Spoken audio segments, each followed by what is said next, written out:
আবু বকর সিদ্দিকের বাবা আবু কুহাফা মুসলমান হওয়ার পরে একদিন বললেন, আবু বকর শোনো একটা কথা বলি।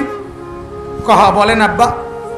বদরের যুদ্ধের দিন আমি কিন্তু কাফেরদের পক্ষে ছিলাম আর তুমি মুসলমানদের পক্ষে ছিলা।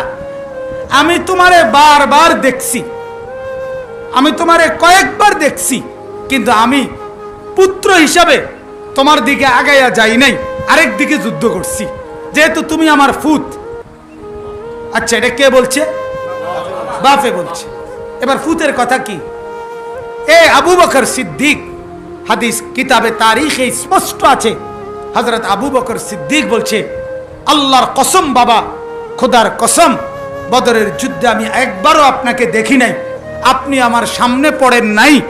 খোদার কসম যদি আপনি আমার সামনে পড়তেন, আমার তরবারির প্রথম কোফ আপনার গর্দানে